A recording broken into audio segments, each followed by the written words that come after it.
You're listening to Fulfilling Career, Happy Life, the podcast for accomplished professionals who want to identify what's next in their career and make it happen without compromising what matters most. I'm your host, Randi Roberts, an executive and career life coach, and I'm glad you're here. If you want to feel more energized about your work again, this show is for you. So let's get into it.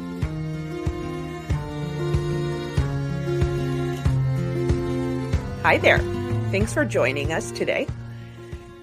The topic for today is when is the right time to leave, if you're thinking about doing that. And the reason for that is I have gotten a lot of questions about this recently. And it's interesting because I find that these topics and these questions kind of come in waves where I realize that something that a client is asking me about or somebody that follows my social media will ask me about this same topic. I hear about it, like 4 or 5 times in a 2-week period. And I get really inspired to share some thoughts about it. So now we're talking about when's the right time to leave. And it makes a lot of sense that we're talking about that right now. When we're filming this live is February. And I say that because a lot of people will listen to the recording or listen to my podcast. And right now there's kind of this window because folks that are in the corporate world, it feels like there's a little bit loosening of the golden handcuffs coming because usually in March, year-end earnings are reported. So bonuses are paid out, annual reviews are done, and salary increases happen. So it feels like there's this little window where the golden handcuffs relax because you've vested that set of options for the year. So natural time to think about it. And not only might you be thinking about it, but a lot of other people are thinking about it, which means that there are job openings to go to and places that you might be getting recruiter calls about. So all good reasons for now to be time to think about that if you're starting to get that career itch. If maybe you're not jumping out of bed in the morning as excited by your work as you used to be, or you're finding yourself getting distracted in a way that you didn't. So the first thing I want to say is if your question is when's the right time to leave, the true answer is there's no answer to that question. But it's kind of freeing. Because if there's no perfect time to leave, you don't have to wait for the perfect time to leave. You just have to get it going. You have to get the process going. Rather than seeking perfect, you just seek movement and traction and working towards that answer for yourself. And the good news again in there being no perfect answer. I mean, the reason for that is when you don't get to play.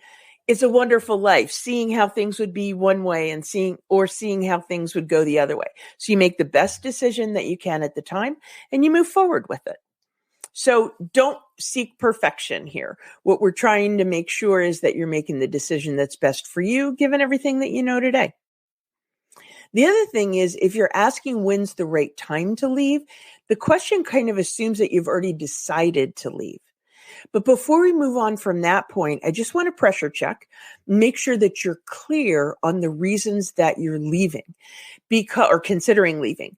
Because if you're not going to know if you're solving the right problems. You're not going to know if you're going to the right thing because anywhere you go, you take yourself with you. And getting really clear on the things that you want to solve for is the way to find a situation that is the perfect fit. So, what are some good reasons to leave? I mean, the bottom line is a great reason to leave is something changes in your life that makes the job dynamics, requirements, just not a fit anymore. It might be that a spouse or partner has to relocate. Okay. That may not be a reason for you to leave because you may be able to do a remote or hybrid arrangement these days, but that may be a reason to leave. You have a baby, something else in your life changes and the job no longer works. Yeah, those are all reasons to leave, of course. But some reasons that may be less obvious. One is, are you feeling like there's a lack of future opportunities or growth? Those of you who have taken the career satisfaction assessment know that growth is one of the important pillars of job satisfaction. And if you're not sure it's there anymore and you're a person who has ambition, that may be a real problem for you. And it may be a reason why things aren't as motivating as they used to be. That professional growth is really important. Growth within your job, maybe growth towards the next job, whatever it is that it means for you, it's really common that if it's not there, that may be a reason to leave. But before you make that decision, if you know lack of growth or not obvious opportunities for growth or advancement aren't there, take a look at your current situation, because if there's enough good things there, it may be worth trying to find a solution right where you are. So if you like the company, if you feel values aligned, if you like the mission of the work that you're doing, if you feel you believe in the leadership, if the compensation's right, like all the things, it may be worth having a discussion with your boss or whoever that is in your company, maybe starting with a mentor, that kind of thing, to see if there are some changes that you can make right where you are. Sometimes it's just a matter of raising your hand and making people aware that you want to be doing more than you can be doing. You can't expect anybody else to think about that or be more engaged in that or have it more important to them than it is to you. So maybe the trick is advocating for yourself and trying to find a solution. If those other things are there, it's probably worth it. What's another good reason to leave? If you're feeling a lack of motivation with your daily tasks, so that might be finding reasons to be distracted, finding things to read, if you find yourself spending time on LinkedIn or some other social media in a way that you weren't before, that might be a signal that you're not as motivated by your daily tasks. And there was a recent study done on LinkedIn that showed that about a third of people said the top reason they don't like their job is that they don't feel a strong sense of purpose. So that's another reason why things may not be as motivating for you. Even if you like what you're doing, if you feel like what you're doing isn't really important, that can be an issue. So if you're feeling that you're not as motivated by your daily tasks as you were, it's worth even doing a double click on that and see, is it that you're not liking the tasks, or is it that you feel like maybe the work isn't as important as it used to be? And that sense of importance is another pillar of career satisfaction. So it's definitely something to think about. Again, if you're in a big company, it might be possible to change your role to something that does feel more motivating and potentially more important to you. So it's worth really considering, is it your role? Is it your company? What is it about your situation that may be feeling less than motivating for you now? And keep in mind, with a lot of these reasons to leave, like, our career isn't static. We're not static. We grow over time. What's important to you now may be different than what was important to you 5 or 10 years ago.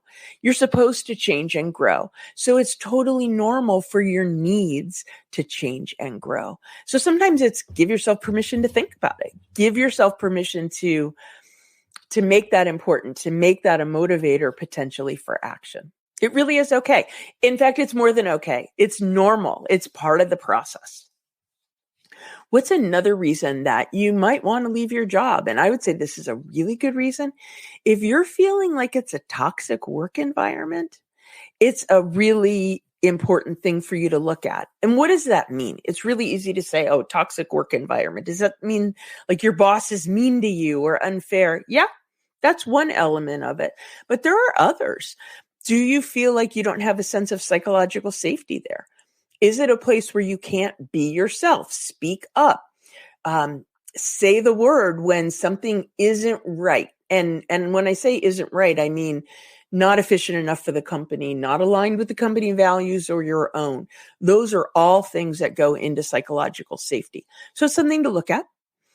Another reason that things may feel like a toxic work environment is if your company leadership isn't aligned to your own sense of values or ethics.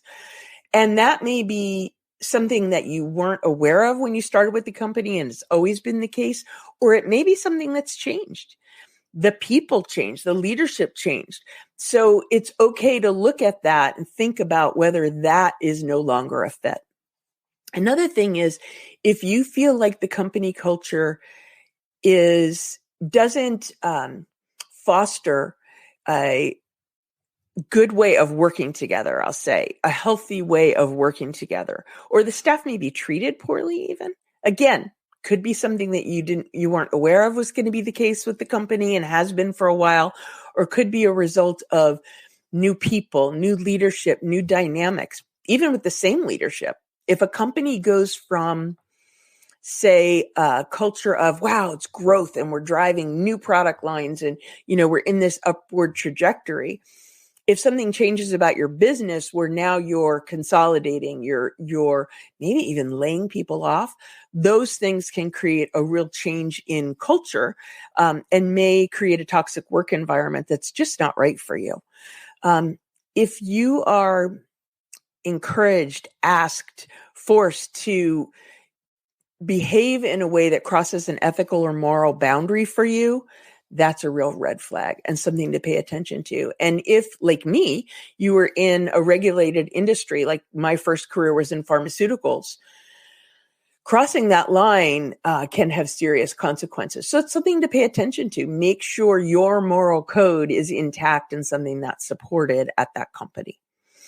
So if you feel that there's a toxic work environment, that kind of thing, it can have a negative impact on your physical health, on your mental health. So it's really something to pay attention to. What's another reason that you might want to leave your company?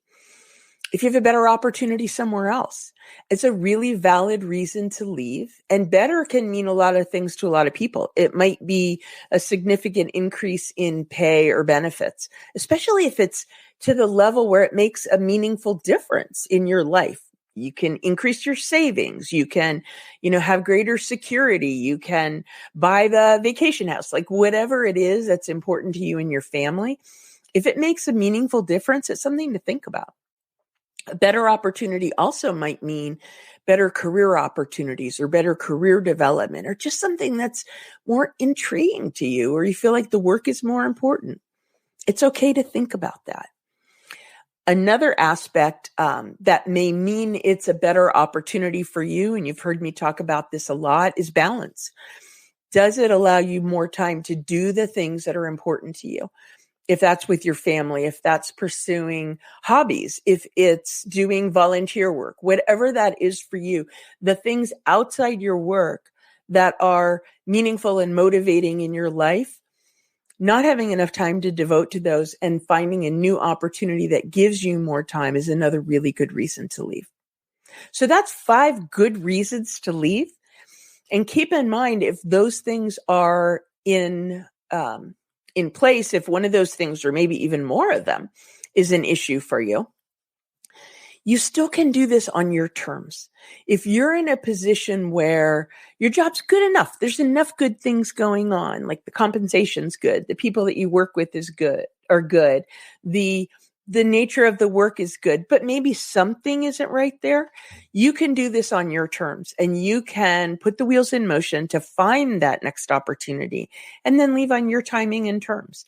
You just then need to balance the effort it takes to find the new thing with making sure that you're putting enough effort into your job that you still feel good about what you're doing and leave on good terms. Okay, so that's 5 big reasons why you should consider quitting your job, leaving your job, making that change. So what are some reasons why you shouldn't quit your job? I've got 3 big ones there.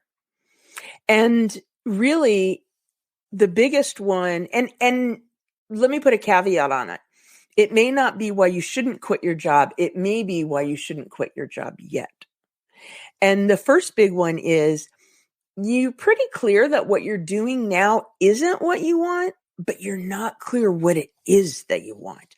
And so if you don't do the work to figure out what's missing, what do you need, what's the next thing that will really draw you towards something rather than you just moving away from something, it's important you might risk creating a similar situation for yourself. You might find something that has some of the same dynamics that are less than motivating for you right now, but maybe has greater compensation or something like that. You might jump at something opportunistic that'll be a short-term win instead of finding the right fit over the long term, which is really what you want. So it's worth doing the work to get clear on what's not working and what could work better for you. Another reason that it may be a better idea to stay right where you are is if you're feeling burnt out and you just need a break. I mean, I think most of us have had those moments where, like in my previous world, it may have been going through a product launch or building a new sales force or those kinds of things that are just like meaningful and exciting, but exhausting. That may be a reason rather than to leave, take a break, take a vacation, take even a sabbatical or a leave if you can, but do what you need to do to recharge your batteries. So take a step back. This might even be taking one day off and taking a 3-day weekend to change the subject, change the scenery, put yourself in a position where you can really do some deep thinking about whether you really need a change or you just need a break. And thinking about going to your boss and saying, I need to take 2 weeks off. Like, that's crazy, right? In the US, we tend to be ridiculous about how much we work and how much vacation we don't take. And I used to work for a big Swiss company. And I will tell you, the folks in Europe, the folks ex-US had a much healthier approach to taking the time off that they need than we did in the US. They thought we were crazy. So if the thought of taking 2 weeks off feels uncomfortable to you, think about, and the thought of going to your boss and asking for that time feels uncomfortable to you, think about how much better the message is if you went to your boss and said, look, I'm feeling a little burned out, and your boss won't be surprised because they know it's on your plate, and I need to take 2 weeks off. I need to take a month off. That message to the right boss will sound much better than, oh my God, they're going to leave. Think about what it's going to take for me to replace them. A break of 2 weeks or a month is much better for them too. It might result in you coming back recharged and rejuvenated. It will create loyalty to the boss and the company for supporting you to do that. And it's certainly much less costly for the organization. So, and look, for you, you may take a break and you may, at the end, you may still feel exhausted. Okay. Then maybe you need to take additional action. But if you do that gut check and really you just need a break rather than a change, do that first. Then see where you stand. Another big reason not to leave, at least yet, is if you're feeling a little burned or wounded or just hurt because maybe you were passed over for growth opportunities or even promotions. And that can really sting, but it may be a short-term situation. It's probably one to pay close attention to and to learn from. Get some very specific feedback about why you weren't the one. Are there things you need to be doing? And look, most of us have either been in or seen situations where there's reorganizations going on and there's somebody already at that level that needs to be placed. It's kind of hard to argue with that, even if you felt like it was your turn. So the question then becomes, what can you do to set yourself up? How can you use this time before the next opportunity comes up to grow, to develop, to fill some gap or overcome some area of opportunity? And we all have them. So facing that, asking those questions and really digging into your own development can not only make you a better candidate when the time is right, but really sends really good signals within your organization that you're ready to do what it takes to make sure you are the one and you haven't lost your motivation, even though it might sting in the meantime. So, thinking about that is those might be reasons not to leave yet, because then you can make sure that if you do choose to leave, like none of those things would prevent you from deciding afterward, maybe it is time to leave, but it would enable you to know you've done everything you can and make sure you're leaving on your terms and your timing. So let me go back to our original question, which is, when's the right time to leave my job? Should I leave my job? And the answer is it depends. But I would suggest it's worth talking through with a trusted thought partner. It's really hard to make sure that you're considering every perspective when you're doing this alone, when you're inside your own head on it.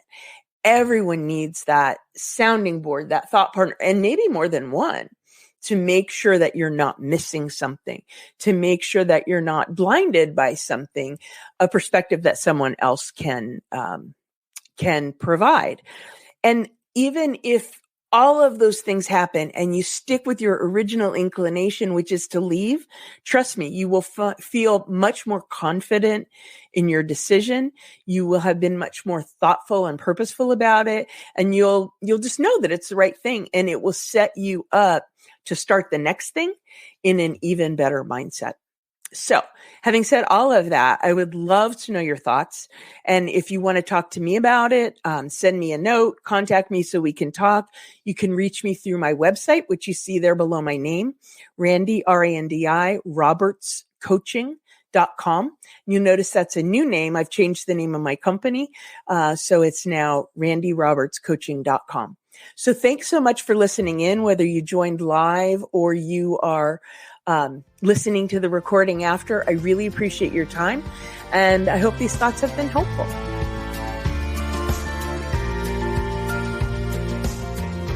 Thanks so much for listening to Fulfilling Career, Happy Life. If you enjoy the show, please subscribe, follow, rate, and review. Do all the things to show your support for this podcast. It helps other professionals who want to feel more energized about their work again find us. And if you want to take this thinking further, please follow me on LinkedIn, where I share content on a regular basis. You can also get on my email list by downloading the Career Satisfaction Assessment or through my website. All these links are in the show notes. Thanks again for tuning in. I truly appreciate that you make the time for yourself to listen to the show. See you next week.